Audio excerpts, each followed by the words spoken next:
17 বছর পর কিন্তু কারামুক্ত হচ্ছেন সাবেক স্বরাষ্ট্র প্রতিমন্ত্রী লুৎফুজ্জামান বাবর। এই উপলক্ষে কেরানীগঞ্জ কেন্দ্রীয় কারাগারের সামনে জড়ো হয়েছেন হাজার হাজার বিএনপি নেতাকর্মী। সেখানে আছেন সহকর্মী রবিউল ইসলাম রবি। বিস্তারিত জানতে যুক্ত হচ্ছি তার সঙ্গে।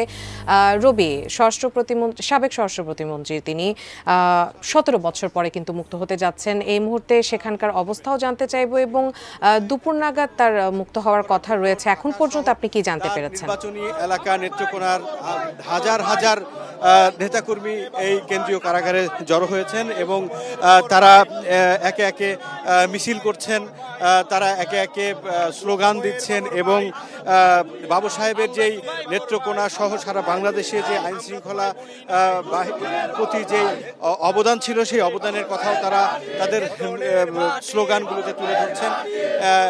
তো তারা বলছেন যে দীর্ঘ 17 বছর অন্যায়ভাবে লুৎফুজ্জামান বাবর অর্থাৎ বিএনপি নেতা লুৎফুজ্জামান বাবরকে আটক রাখা হয়েছিল।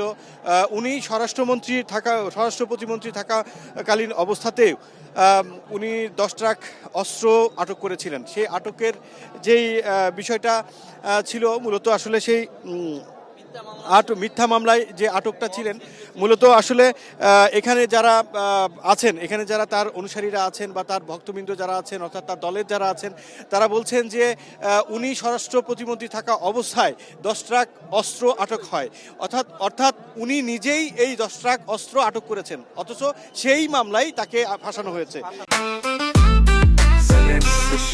জেনেক্সে শিফট করো, লাইফকে লিফট করো।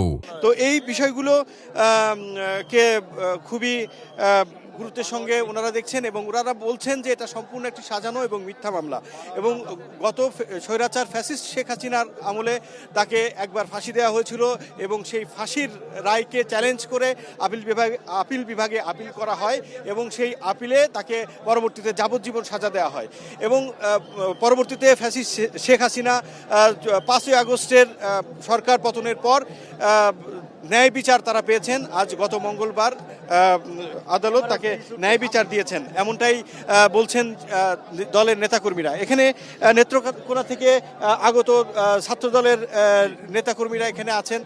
তারা আসলে তাদের নেতা, প্রিয় নেতা, সাবেক স্বরাষ্ট্র প্রতিমন্ত্রী লুৎফুজ্জামান বাবর এই যে আজকে কারামুক্ত হবেন, তো এই বিষয়ে আসলে তারা কি বলছেন, আসলে তাদের অনুভূতির কথা আমরা জানি। আমাদের মদন মোহনগঞ্জ খালিয়াজুরির যে স্বরাষ্ট্র প্রতিমন্ত্রী লুৎফুজ্জামান বাবর চাচা, মানে ওই সময়ে যখন 10 ট্রাক অস্ত্র মামলার জন্য ওনাকে ফলস ইনভেস্টিগেশন করে ওনাকে যে মিথ্যা মামলায় যাবজ্জীবন কারাদণ্ড এবং মানে মৃত্যুদণ্ড যে দিয়েছিলেন, ওইটা পুরোটাই ছিল ভুয়া একটা, যে ফেসিস্ট সরকারের আমলে। কিন্তু আমাদের এই সরকারের আমলে এখন আমাদের নতুনভাবে মুক্তি পেয়ে আমরা ইনশাল্লাহ আবার নতুন বাংলাদেশ গড়া ট্রাই করব। আমরা ইনশাল্লাহ নতুন বাংলাদেশ করব। বাংলাদেশ জিন্দাবাদ, বাংলাদেশ শহীদ জিয়া জিন্দাবাদ।